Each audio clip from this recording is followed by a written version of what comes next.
The White Service Laundries Limited, 111 Canterbury Road, Croydon.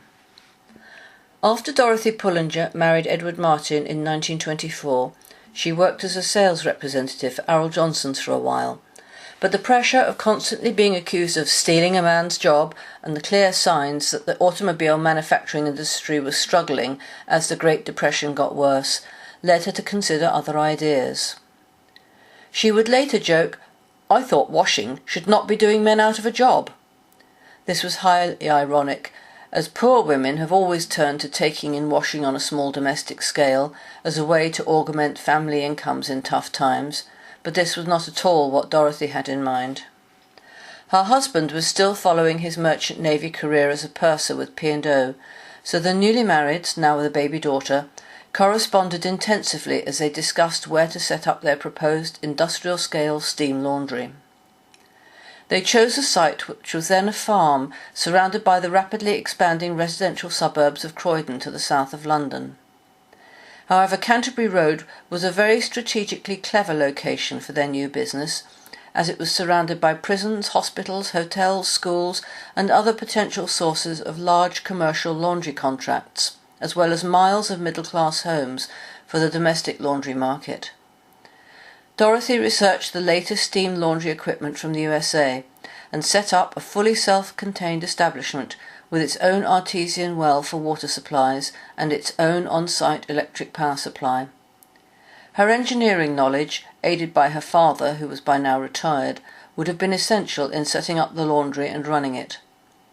The history of steam laundries is littered with businesses which failed because a novice to the industry thought washing clothes would be easy, but failed to understand either the machinery or the staff. The laundry was next to the public baths and opposite lots of terrace workers' housing from which she recruited women to work in the laundry. Laundry workers have always had a reputation of being difficult to manage, but Dorothy's experience in the First World War and then at Arrol Johnson's would have stood her in good stead. This was a period before many homes had washing machines, when any household which could possibly afford it would send at least its bed linen and the men's shirts to a laundry for washing and starching. Soon there were 17 shop fronts across London where domestic laundry could be brought in and returned to housewife customers. Dorothy's daughter recalled that the laundry identifying marks started with a letter of the alphabet representing the shop that the item had been brought to. During the Second World War, they did army contracts, washing 1,000 army blankets every Sunday.